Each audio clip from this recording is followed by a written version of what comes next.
లడ్డు ఇష్యూలో చంద్రబాబు నాయుడు గారు డిఫెన్స్ మోడ్లో పడిపోయేలేకి ప్రతిపక్షంగా అడిగేవారు లేకుండా చంద్రబాబు నాయుడు గారు ఎవరు మనం అడగరు, మనం ఏది మాట్లాడినా కూడా చెల్లిద్ది అనే ఆలోచనతో చంద్రబాబు నాయుడు గారు ఏ ఒక్కరు కూడా క్వశ్చన్ చేయనటువంటి అసెంబ్లీలో చంద్రబాబు నాయుడు గారు లడ్డు ఇష్యూ పైన డిబేట్ పెడుతున్నాను అని చెప్పి అవతల పైన దుష్ప్రచారం చేయడం చేస్తూ ఉన్నారు.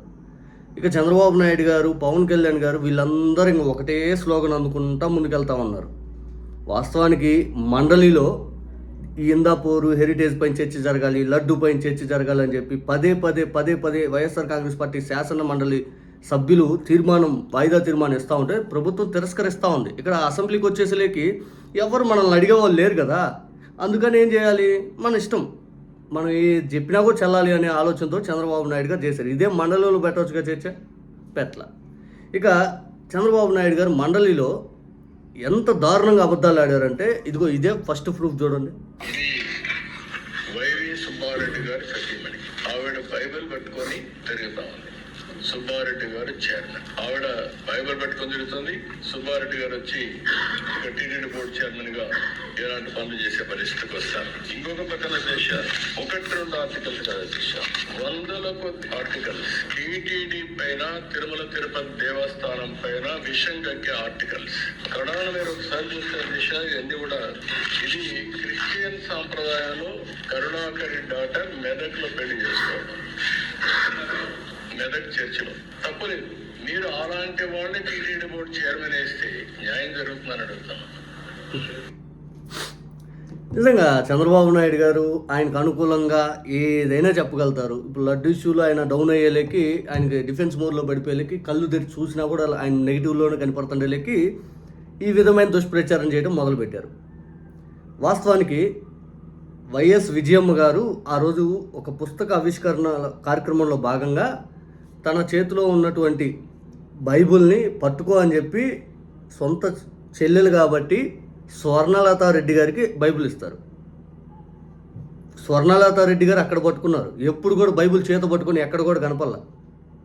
స్వర్ణలతారెడ్డి గారు, వైవి సుబ్బారెడ్డి గారు వాళ్ళు నిరంతరం పూజా కార్యక్రమాల్లో పాల్గొన్న వ్యక్తులు. వాళ్ళ ఇంట్లో ఆవులు ఏదైతే మన గోవులు అంటాం చూడండి, గోవులు నిరంతరం పూజా కార్యక్రమం చేస్తూ ఉంటారు. వైవి సుబ్బారెడ్డి గారు గురుస్వామి, ప్రతి సంవత్సరం మాలేసుకుంటూ ఉంటారు ఆయన. వైవి సుబ్బారెడ్డి గారు, ఆయన గురించి చంద్రబాబు నాయుడు గారు ఈ విధంగా మాట్లాడుతుంటే, వైవి సుబ్బారెడ్డి గారు ఎంతమందికి అయితే తెలుసో ఈ రాష్ట్రంలో, లేకపోతే 2 తెలుగు రాష్ట్రాల్లో, లేకపోతే ప్రపంచంలో వాళ్ళందరికీ తెలుసు వైవి సుబ్బారెడ్డి గారు ఎంత పెద్ద హిందువు. మెల్లో ఉండే రుద్రాక్షలు కానీ, దేవుడికి సంబంధించినటువంటి మెల్లో ఉన్నటువంటి బొమ్మలు కానీ, వైవి సుబ్బారెడ్డి గారి చేతులకి అవి ఏదైతే దారాలు కానీ అవి మనం అవి ఫోటోలు చూసినా కనపడవా? ఎందుకు చంద్రబాబు నాయుడు గారు ఇంత అబద్ధాలు ఆడతారు? ఇక స్వర్ణలతారెడ్డి గారి గురించి మాట్లాడుతున్నారు కదా, సింపుల్ ఎగ్జాంపుల్, స్వర్ణలతారెడ్డి గారికి ఎంత పాండిత్యం తెలుసా? ఆమె పాండిత్యంలో చంద్రబాబు నాయుడు గారు మీరు కొంచెమైనా మాట్లాడండి. ఆమె చెప్పే వేదాంతాలు, ఆమె చెప్పే వేదాలు, ఆమె చెప్పే పాండిత్యం గురించి కొంచెమన్నా మీకు అర్థమైతే మాట్లాడండి. మీ పార్టీలు ఎవరైనా మాట్లాడండి, మాట్లాడలేరు. దేనికి మరి దుష్ప్రచారం చేయాలా? ఇది ఒక ఇష్యూ అని చేయాలా? అసలు వైవి సుబ్బారెడ్డి గారిని క్రిస్టియానిటీ ఏంది? నిజంగా అసలు బైబిల్ ఆశ్చర్యం కలుగుతూ ఉంది. ఇప్పుడు డిప్యూటీ సీఎం ఉన్నాడు, మా డిప్యూటీ సీఎం గారు స్వయంగా ఆయన పబ్లిక్ మీటింగ్లో చెప్పాడు, నా భార్య క్రిస్టియన్ అబ్బా, నా పిల్లలు క్రిస్టియన్ అబ్బా ఇది అని చెప్పి.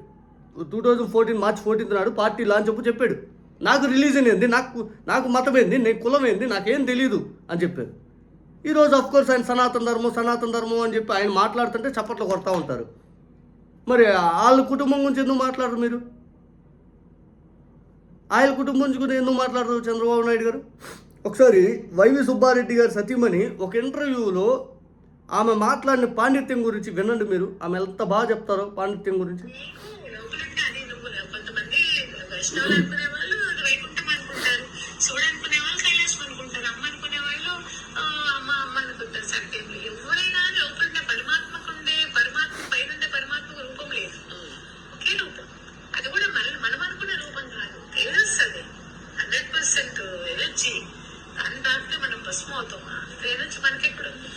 మనం పంచీకరణ చేసిన తర్వాత మనం బతికొట్టిన వాళ్ళం. మనం పంచీకరణ 1/8 నీరు, 1/8 భూమి, 1/8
నేను చూపించిన కొద్దిగా ఆ ఇంటర్వ్యూ మొత్తం వైవి సుబ్బారెడ్డి గారు సతీమణి ఇలాగే పాండిత్యం చెప్తా ఉన్నారు, ఇలాగే వేదాలు చెప్తా ఉన్నారు, ఇలాగే సృష్టి గురించి చెప్తా ఉన్నారు. ఇంకా అంతకు మించి హిందువులని ఇంకేడ ప్రూవ్ చేసుకోవాలి, ఇంకేడ ప్రూవ్ చేసుకోవాలి, బోర్డు వేసుకోవాలేమో. ఇంకా రేపు నుంచి చంద్రబాబు నాయుడు గారు చెప్పిన ప్రతి ఒక్కరు ఇంకా బోర్డు వేసుకోవాలి, ఎస్ మేము హిందువులం, మేము క్రిస్టియన్లం, మేము ఇది అది అని చెప్పి. అసలైనా ఈ గొడవ అనేది ఎవరిష్టమైన వాళ్ళదైనా కానీ టీటీడీ చైర్మన్ అనే ఇష్యూ వచ్చినప్పుడు మనం చంద్రబాబు నాయుడు గారు నిజంగా మాట్లాడాలి, జనాలు కూడా ఆలోచించాలి. బీఆర్ నాయుడుకి ఏం అర్హత ఉందండి? మిడ్ నైట్ మసాలా ప్రోగ్రామ్ పెట్టుకునేవాడు వాళ్ళ ఛానల్లో టీటీడీ చైర్మనా? గతంలో 2018లో వంగలపూడి అంతే గారు నేను క్రిస్టియన్ని, నా బుక్లో బైబిల్ ఉంటుందంటే ఆమెను తీసిపోయి బోర్డు మెంబర్ చేశారు. పెద్ద దుమారం రేగింది అప్పుడు పెద్ద దుమారం రేగింది.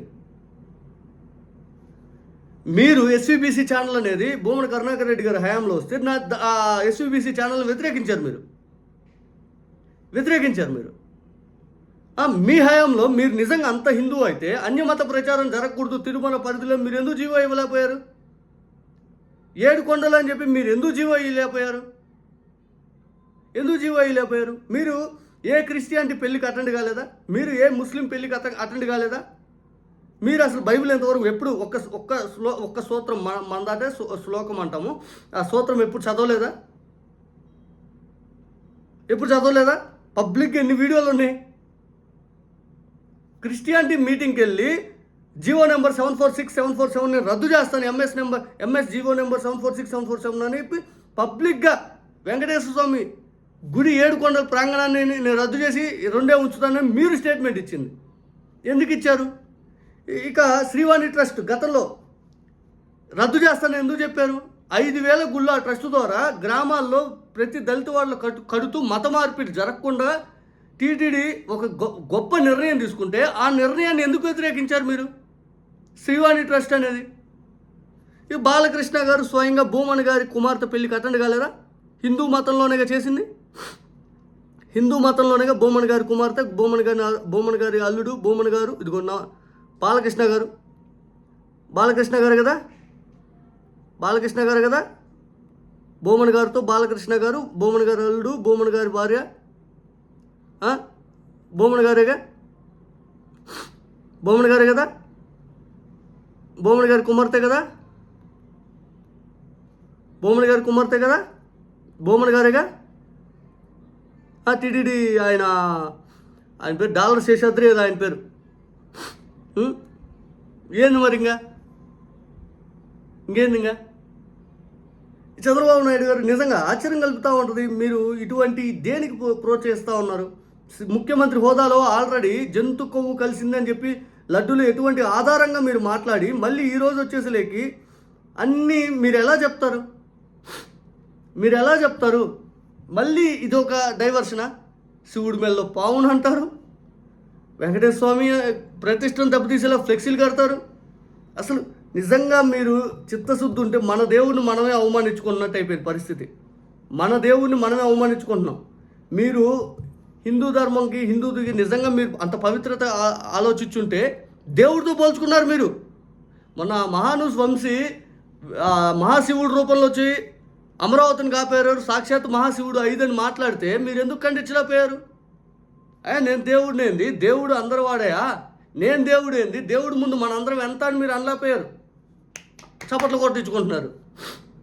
ఇంకేంది అమరావతి రైతులు మాకు వెంకటేశ్వర స్వామి కనపట్లేదు, శివుడు కనపట్లేదు 5 అని చెప్పి మీ బొమ్మలు వేసి వినాయకుడు బొమ్మలు తయారు చేసుకుంటుంటే మీరు ఓహో మళ్ళీ చప్పట్లు కొట్టించుకోవడాలు. ఇవన్నీ చూసి చంద్రబాబు నాయుడు గారు నిజంగా బాబు గారు మీరు ఈ ఇష్యూని టేక్ ఓవర్ చేసుకు వెళ్ళే కొద్దీ అంతిమంగా మీరే నష్టపోతారు, మీరే ఇబ్బంది పడతారు. రాజకీయంగా మీకు ఏదో ఇంకా రాబోతుందని ఒక భ్రమలో మీరు బతుకుతున్నారేమో. బహుశా ఈ లడ్డు ఇష్యూ, వెంకటేశ్వర స్వామి ఇష్యూ ఇవన్నీ పట్టుకుంటే ఇప్పటికే బూమరాంగ్ అయిపోయింది. ఇంకా పట్టుకొని ముందుకెళ్తున్నారు, ఇంకా పెంచి పోషిస్తూ ఉన్నారు. ఇందాపూర్ హెరిటేజ్ గురించి చెప్పమంటే ఏదేదో చెప్పారు ఇందాక. ఇప్పుడు ఎందుకు వచ్చింది, ఇప్పుడు ఎందుకు ఇంత ధరలు కొంటున్నారు, వీటి గురించి చెప్పండి. అసలు బ్లాక్ లిస్ట్లో పెట్టిన దాన్ని మళ్ళీ ఎందుకు వచ్చింది అనే దాని గురించి చెప్పండి. దాని గురించి ఏం మన ఇష్టం, మనకు అడిగేవారు లేరు అసెంబ్లీలో, అందుకే మన ఇష్టం చెప్పుకుంటాం. ప్రతిపక్షం వాళ్ళకి ఇచ్చే అవకాశం మనం ఇవ్వం, మన ఇష్టం మనం చెప్పుకుంటాం. ఇది మీ విధానం.